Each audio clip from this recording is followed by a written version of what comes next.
Dans cette nouvelle partie du cours, nous allons nous intéresser aux représentations graphiques. On va avoir plusieurs types de graphiques, notamment les diagrammes à barres, les histogrammes, les boîtes à moustaches, plein de graphiques qui vont nous permettre de visualiser nos données et de pouvoir en tirer des interprétations très utiles. Et c'est ce qu'on va donc faire dans cette partie. Et le graphique que nous allons traiter dans cette vidéo est le diagramme à barres. Le diagramme à barres est un graphique très simple à mettre en place. Il se fait pour les variables catégorielles, donc par exemple sexe, angine, glycémie, ECG, etc. Donc vous l'aurez compris encore une fois, en fonction du type de la colonne, on utilisera des graphiques différents. Donc pour les colonnes quantitatives comme l'âge, la tension, etc., on utilisera un certain type de graphique, et pour les colonnes textuelles ou catégorielles, on utilisera un autre type de graphique, à savoir un diagramme à barres pour le coup. Et c'est ce qu'on va voir dans cette vidéo. Donc juste avant, j'ai oublié de mettre une petite ligne de code juste ici, dans la macro qu'on avait créée pour afficher les statistiques descriptives des variables quantitatives. Il faut bien évidemment mettre un run à la fin de la proc_mince, sinon les codes que l'on va écrire ensuite ne vont pas fonctionner correctement, car on n'aura pas fermé entre guillemets cette instruction. Voilà. Je vais également venir séparer le code comme ceci. Je vais taper graphique ou représentation graphique pour bien séparer le code avec ce qu'on a fait précédemment. Donc pour créer un diagramme à barres, on vient taper la fonction proc sgplot, enfin la procédure sgplot. La procédure sgplot est d'ailleurs la procédure que l'on utilise pour créer quasiment tous les graphiques que l'on va voir dans cette formation. Il y a juste certains paramètres que l'on va changer au fur et à mesure. Donc on tape data est égal à projet.données, comme d'habitude. On tape simplement le nom du jeu de données. Et ensuite, pour indiquer à SAS que l'on souhaite créer un diagramme à barres, on vient taper la fonction vbar, comme ceci. Et on tape ensuite la variable que l'on souhaite représenter. Donc nous, on va commencer avec la variable maladie, allez. Je vais taper simplement maladie, point virgule, et ensuite je peux taper directement run pour voir les résultats que l'on obtient. Voilà, donc je sélectionne ça, j'exécute le code, et voici du coup le graphique que l'on obtient. C'est donc à ça que ressemble un diagramme à barres. On a les modalités de notre variable dans l'axe des abscisses. Donc pour maladie, on a seulement non et oui. Et pour l'axe des ordonnées, on a tout simplement les effectifs. Donc on a un peu plus de 150 patients qui ne sont pas malades et environ 130 ou 140 patients qui sont malades. On va venir un peu améliorer l'aspect esthétique du graphique parce que comme ça, c'est pas très joli. Donc d'abord, on va venir ajouter des titres évidemment. Donc on vient recopier la fonction title que l'on avait écrit ici. Hop, je viens taper title et je vais taper par exemple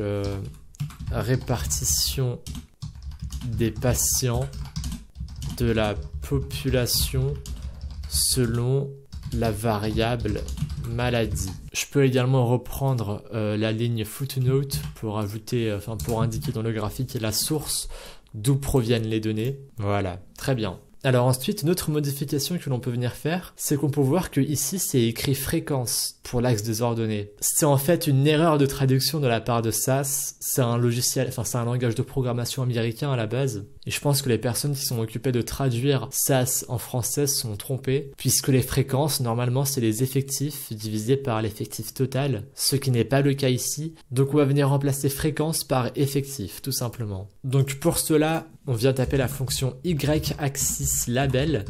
Donc y-axis parce que l'axe des ordonnées, l'axe qui va du bas jusqu'en haut, on l'appelle également l'axe des y, et l'axe des abscisses, on l'appelle également l'axe des x. D'où le fait qu'ici on a y-axis label. Et label désigne donc l'étiquette. Donc là on modifie l'étiquette de l'axe des y. Et pour modifier le texte, on tape égal, et là on met tout simplement le texte que l'on souhaite. Donc je vais mettre effectif, en mettant un point virgule à la fin. J'exécute ça, et voici ce que l'on obtient.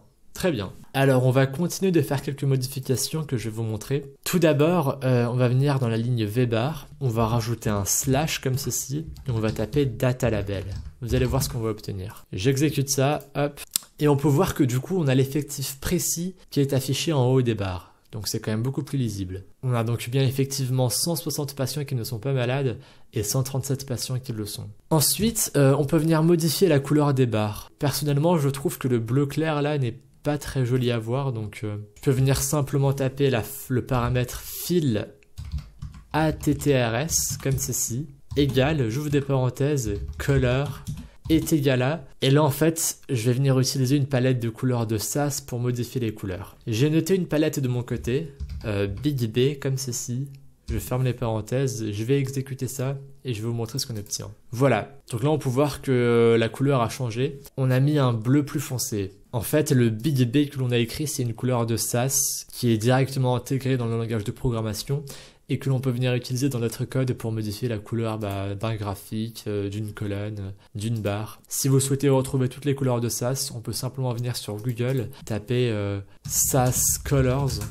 On va rester en anglais. Voilà, on peut cliquer sur le premier lien par exemple. On a, je crois, voilà. On a plein de couleurs différentes. Si on descend la page, voilà, il y a quand même pas mal de choix. Et on peut voir du coup le Big B que l'on vient d'écrire ici. Et du coup, si vous souhaitez récupérer une des couleurs qui vous intéresse sur le document, vous avez juste à recopier le code que l'on peut voir ici. Donc, on va revenir sur notre éditeur de code. On va ajouter d'autres paramètres intéressants. On peut venir par exemple modifier la couleur des contours des barres. On va ajouter par exemple du noir. Donc pour cela, on tape outline attrs. On peut voir que le code est auto-complété. On ouvre des parenthèses encore une fois, on tape color est égal à, et là on met la couleur que l'on souhaite. Donc je vais mettre black. Et évidemment, du coup, vous pouvez récupérer le code que vous souhaitez pour la couleur à partir de ce document. Donc j'exécute le code, hop. Et là, en fait, par défaut, les contours étaient déjà noirs. Donc c'est pas un bon exemple. Je vais mettre par exemple red pour vous montrer comment ça marche. On peut voir qu'on a bien changé les contours en rouge. Bon, évidemment, ce n'est pas très esthétique, donc moi je vais revenir en noir. Je pense que c'était mieux comme ça. Alors ensuite, une dernière modification que je voudrais faire, c'est qu'on peut voir que les barres du graphique ne sont pas triées dans l'ordre croissant. Par convention, on aime bien trier les barres dans l'ordre croissant quand il n'y a pas d'ordre de base. Donc j'aurais aimé que le oui apparaisse à gauche et le non à droite. Du coup, pour modifier cela, on vient simplement taper category order est égal à resp as. Resp ASC plutôt. ASC qui désigne ascendant. Et du coup, à l'inverse, si on voulait trier dans l'ordre décroissant, on aurait choisi DESC. Donc je tape resp ASC, enfin je recopie juste. J'exécute le code et voici ce que l'on obtient. Donc c'est bon, les barres ont bien été triées dans l'ordre croissant. Voilà, du coup c'était tout pour le code pour créer un diagramme à barres. Vous avez vu, c'est très simple à faire, c'est un graphique qui est facilement compréhensible. Et pour terminer la vidéo, on va reproduire ce graphique pour les autres variables catégorielles, mais en créant une macro évidemment. Donc on tape comme d'habitude pourcentage macro. Comme ceci. On va créer une macro qui s'appelle diagramme bar. On ouvre des parenthèses. On tape un argument variable comme ceci. Je vais également venir rajouter un argument couleur pour pouvoir modifier la couleur en fait en fonction du graphique. Voilà, je vais mettre un point virgule ici. Et du coup on remplace vbar par variable avec le symbole de l'esperluette évidemment. On remplace également maladie dans le texte pour le titre. Et je remplace également Big B par couleur pour pouvoir modifier la couleur à chaque fois qu'on exécute la macro. Et à la fin, on n'oublie pas de taper pourcentage mend pour fermer le macro programme. Donc je vais rajouter un commentaire création macro pour créer un diagramme à barres. J'ai précisé variable catégorielle histoire d'être plus précis. Et ensuite, je viens appliquer la macro. Donc application de la macro. Hop. J'exécute d'abord la macro pour la créer. Voilà, on n'a pas d'erreur. Je viens taper le nom de la macro en mettant évidemment un symbole pourcentage. J'ouvre des parenthèses. Pour le premier argument variable, je vais remettre maladie pour recréer exactement le même graphique. Et ensuite, je vais mettre l'argument couleur. Donc on avait mis Big B. Voilà, je tape Big B.